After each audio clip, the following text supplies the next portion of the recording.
We're doing the demo. Step one, doing the demo, removing as much of the old stuff as we can today. Definitely trying to get this deck, front deck, casting deck out, and the subfloor out, and the side panels. Doing this outside definitely helps us out with all the debris flying around and the smoke and all that. Don't want that in the garage from using a cut wheel on this stuff. So these screws are buried, not coming out. You can't use a screwdriver or anything because the top of the heads are all rusted out. So we're just He-Manning this, getting it done.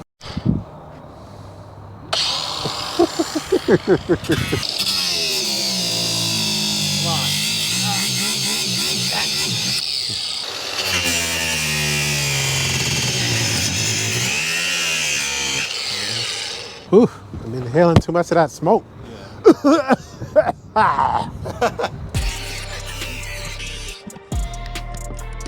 See?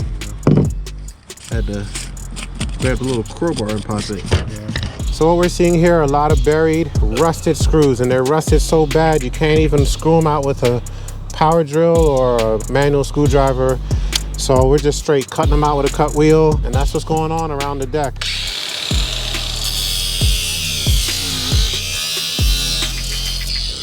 Okay.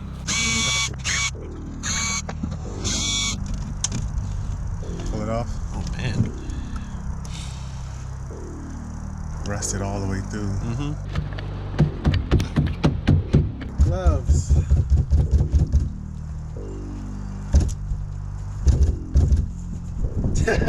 It's a good way to relieve stress, son. It is.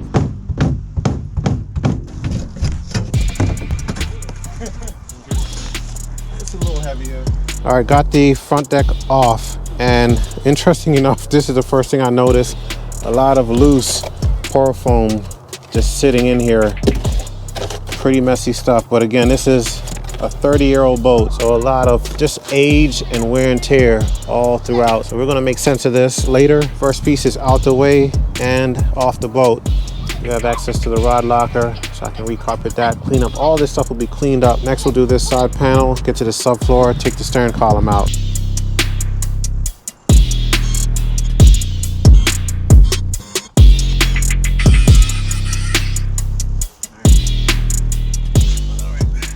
The next day. Here's the rod locker right here, little gift.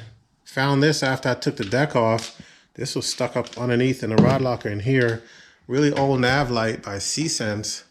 I mean, this thing looks ancient, man. Look at that. Definitely not an LED light, tell you that much. There's a hook stuck into this carpet. Got some bullet weights right here. 3 sinkers tied together like in a knot. And this hook is wedged into the carpet, so they just cut the line and left this in here. One thing I just noticed right before I started recording is I could see like the carpet is uneven, right? And I can tell it has little dips in it. So I was like, man, is there wood underneath this? And I peel this back and look at this, guys. I've never seen this before. They literally carpeted the pour foam. I'm just blown away that someone would even do this. I get it that this is inside of a hatch. Actually, not even a hatch. This is the inside of the existing rod locker, a little opening right there. You can push rods in here and lay them down. I get that this is untouched, so, you know, there's no traffic on it. Nothing's gonna like lift the carpet up and stuff like that, but I still would not expect to see this right here. So my plan is to improve this whole setup and put a subfloor in here. Got this console all unscrewed. I just need to tag the wires underneath so I don't lose track of what goes to what. And I've already gotten all these screws out for the sidewall. Those are loose. We'll get those out as well. After that, pull out this subfloor. Super excited. I can already envision the end product and how this boat's gonna look when I'm done.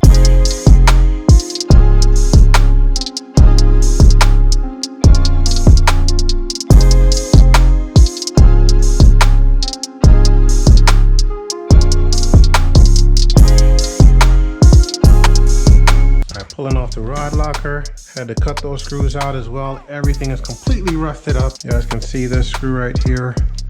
I mean, you can't even see the ribs of the screw. It's just completely rusted out. I think these side panels are held on by the deck at the base of the panel. I don't want to damage this, so I'm going to go ahead and switch gears. I'm going to switch gears and move over to the steering console and then see what screws are holding down this deck. So I don't want to bend this and misshape it because I need this to go back on when I'm done.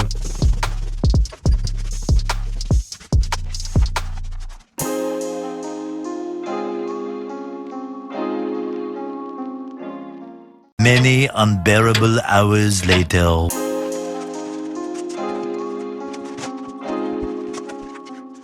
Center console is out the boat. This was not an easy task by far. Had to do a lot of methodical disconnecting and labeling of wires. In the end, I've got everything labeled up so that when it comes time to put the console back in, I can make all the right connections and get it done. So that wasn't easy. Glad to have that part done. Now I can finish gutting the rest of this boat. Because this boat is 30 years old, a lot of these connectors are brittle and literally falling apart. So I'll be replacing things as much as I can to make sure that these connections are improved from what they were. This thing really opened up. Taking out the center console makes this boat look twice as big. And I can see where people who get rid of their center console, I can see why they do it. Now I can see really easily the holes. This stuff was lag bolted, the console, right into the deck. I mean, these are completely rusted out. You can see the middle of the screw doesn't even have any more teeth on it. It's just bald and rusted. All right, that was not fun. Did a lot just to get this off, but I took my time. It's my first time messing around with this kind of thing. And I want to make sure that I put everything back exactly how I found it, and I was able to do that. Key is just take your time. Do not rush, especially on a boat this age, because you really don't know. I have zero confidence in any of these wires. Like, the connectors are all rusted up. Half this stuff is kind of just falling apart. So I'm trying to preserve everything. So that saved me the trouble of having to try to pull these cables out of this conduit. I'm glad I went this route because I can leave all of this intact. Put that back over there, and I'm good. I'm good to go. Just want to try to show you what I'm working with these old 30-year-old rusted screws. Trying to get these out so I can remove these panels are like almost impossible. Can't even see the head, get to the head. So I've been taking a screwdriver, just moving the carpet out the way, getting down to the head of the screw. And you can see this head is almost closed. So then I'm like trying to dig out some of the rust so I can get a good star there so I can get my Phillips head to try to get it out. A lot of these are not coming out, which just makes this process a lot longer, but some of them I'm able to get out, but most of them not. Putting up pressure. There we go. Got that one. I mean, this is definitely a painstaking process. A lot of times I gotta follow this up with some pliers, trying to grip this screw. Also cut the carpet away.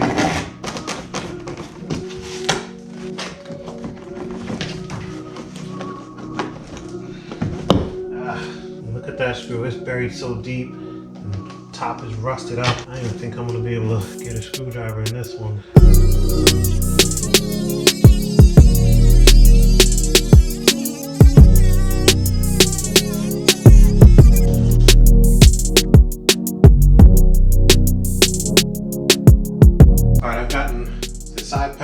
That holds the steering cables. Can't wait to see what's under this subfloor.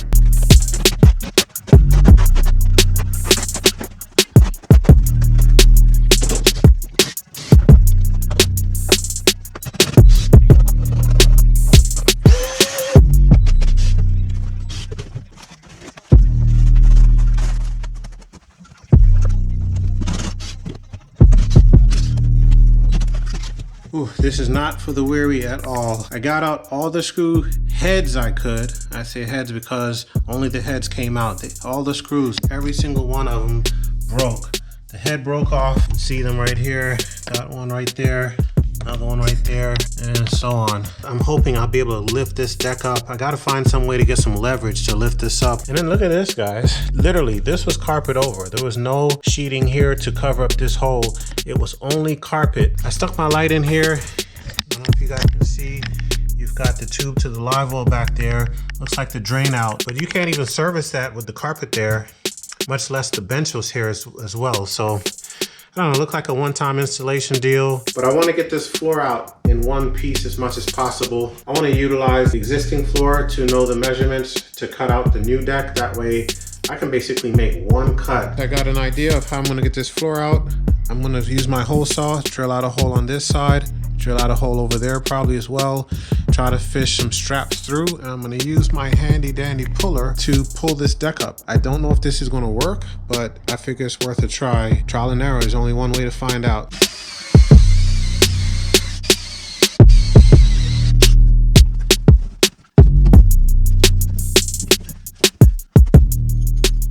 All right, here we go, guys. Don't know if this is gonna work. Fingers crossed.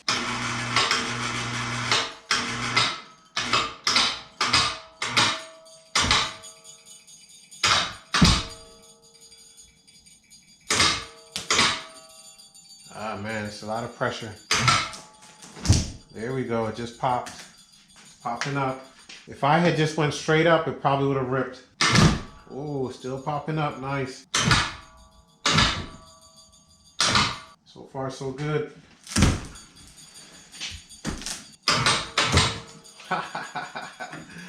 Oh my gosh, this is awesome. If I pull this up, it might break at this point. Matter of fact, let me just try a little bit. Yeah, I can see that. So I'm not gonna pull this side up anymore. I'm gonna drill out 2 holes there, run another strap through it, connect it up, and then lift up the rest. Yeah, this is working out, and this is gonna save me a lot of headache, man. A lot of blood, sweat, and tears.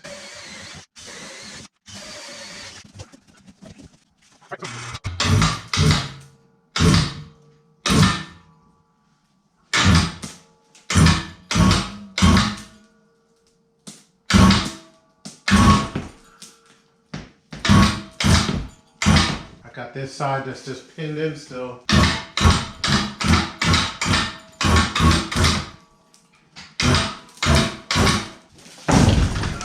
There we go. This pulley's moving the entire boat. All right, this saved me a lot of manual labor.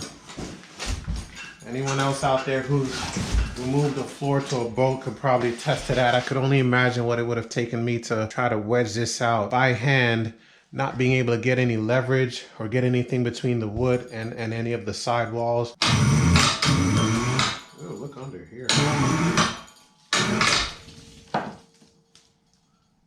Oh my gosh, look at that.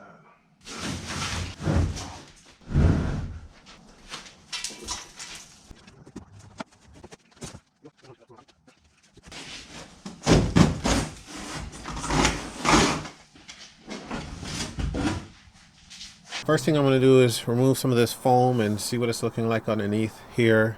I just removed the subfloor, and this looks a little bit crazy right now, but I'm excited for this step of things. I've got everything gutted. Now phase 2 is the cleanup. I'm going to be cleaning up all the glue residue here off the rear bench, and I've got some carpet here still I need to rip off and clean up as well. So I'm just going to roll up my sleeves. I've got a lot of, I don't know, calcification. Today I'm going to be using xylene to clean up all the adhesive. And this is the adhesive that was there for the carpet. And I'm going to see if it does general cleaning as well. I read the can, and by the description, it sounds like it's made for this job. So first time using this, going to give it a try, see how it works. But first things first, get this foam out, see what underneath it looks like, and then rip off that carpet, and then I'm gonna start cleaning this boat out.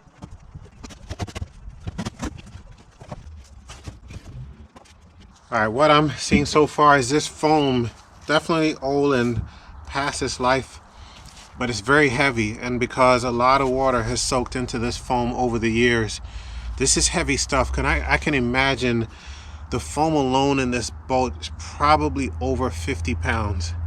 At least in this subfloor, I would think, just based on the small pieces I pulled out so far and the weight behind it. I mean, you can see my gloves are getting wet from the foam itself, and I'm not even squeezing it. I'm just holding it lightly and taking it out the boat. Yeah, heavy stuff. This piece right here is very, very heavy. Wow. So this is what I'm saying. What they did was to support the foam, because this is a pretty deep hole. They have these blocks right there that helps to support the foam. But you can see these things are loose. They're just sliding around. So even if water is traveling from the front of the boat to the rear, I could see where potentially it gets blocked by these foam blocks right there just sitting underneath the boat. Look at that. You can even see, looks like some of the pour foam from this side came right underneath through the rib of the boat at the bottom, so it's completely blocking that right there. I will clear that out. That side may not be a problem. Of course, I need to look underneath and see, but we're going to leave this in better shape than it was when I got it and try to make sure that this is a completely functional. And look at it, I'm literally pushing on it. Let's see if I can get some light on it. I'm literally pushing on it and water's coming out of it. I don't know if you guys can see that. Yeah, my finger is wet. And that will explain why there's a dark spot over here in the pour foam. What I'll probably do is just drill a drain hole out of there, try to connect it to here, clean this out, like clean this out completely. They should have pour foamed this, seen where it leaked out, cleared it, and then decked it. Maybe they saw it and just said, screw it, trying to get boats built and get it sold, but we're gonna improve that right there.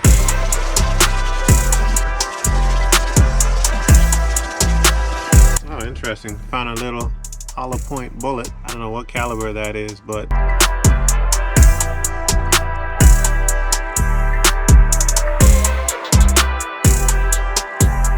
so I started out with a combination of a wire brush and the orbital sander.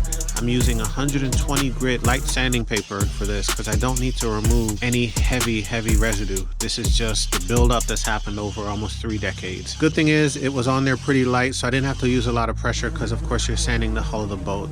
Not concerned about 120 grit eating through the hull of a boat. That's pretty much impossible unless you sand it for like 48 hours straight maybe. So what I found was it was best to use the orbital sander on the flat parts of the hull and followed up with the wire brush, and this is a light wire brush, and it made pretty quick work of it. I did have to take my time and try to get in as many nooks and crannies as I could, but all in all it turned out really good. It still took me a good 2-3 hours of sanding with my electronic equipment. Doing it by hand, I wouldn't even try that. That'd probably take days or weeks to do that. In the end, love how everything got cleaned up nicely, and this is just round 1. I washed out the boat for 2 reasons. One, I wanted to get the main, just dirt. I sanded a lot. It kicked up a bunch of dust and whatnot, but I wanted to get the main stuff washed out the boat so I could at least really get a realistic picture of what's left underneath, what's left for me to clean up. And 2, I wanted to get some water in here and see if any leaks out. Now, ideally, you want to fill this boat up with water completely and see if anything leaks out underneath, but this boat does puddle up, and it puddles up in the center. I don't know why they did that. There's no way for this center channel to release water unless the water comes all the way up this way, which would require about maybe an inch or 2 of water there. By design in 1994, that's how they did that. But back to my point of washing this down with water, I wanted to see if it would leak out the bottom, and it didn't. Thankfully, fingers crossed, right? Because the majority of the screw heads broke off when removing them from the original deck and flooring, I had a ton of screw posts sticking out the framing. So using a cutoff wheel, I was able to cut each screw individually down flush with the framing. This will allow me to lay the new deck down using new screws in slightly different locations, which you'll see in a video coming soon. Now it's time to strip carpet off the remaining side panels. I did this easily using a sharp blade, chisel, and just sheer brute force.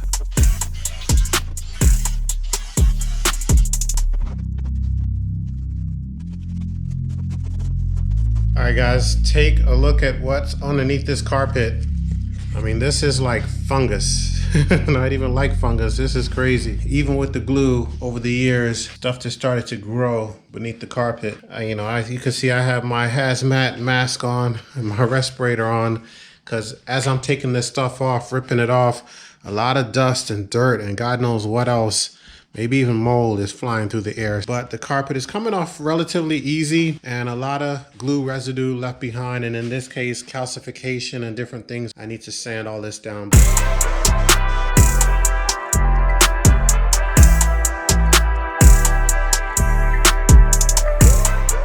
Back to cleaning, and more cleaning, and more cleaning. I know it won't come through in the video exactly how long it took to clean every single thing on this boat, but believe me, it took time. A lot of labor, hours spent, but in the end, a very necessary step in a rehab project like this. I have to admit, after getting off all the glue and seeing that aluminum shine was a great feeling. Sitting out there in the rain, getting my clothes, shoes, everything messed up to get it done was very much worth it. Can't wait to show you guys the end result.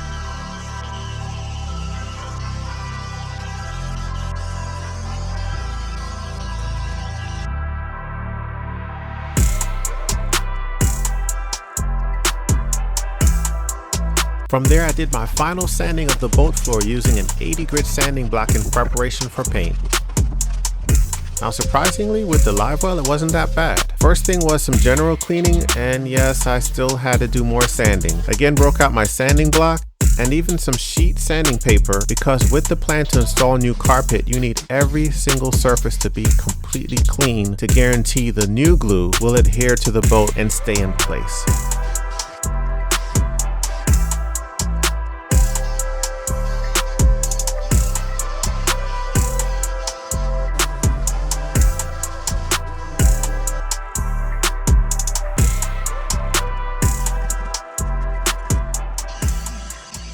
You can actually get a good perspective of the before and after cleanup job here.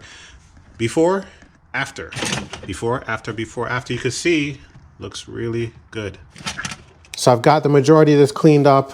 I may do little touch-ups here and there, but a lot of the grime that's on there is really difficult to come out. Some of it is deep down in the aluminum, but this looks 10 times better than what it was when I got it. I was even able to get down in the crevice back there, all back there. It's super clean. And also back here. With all that being said, I am super anxious to start building this thing out. I had no idea the demo would take this long.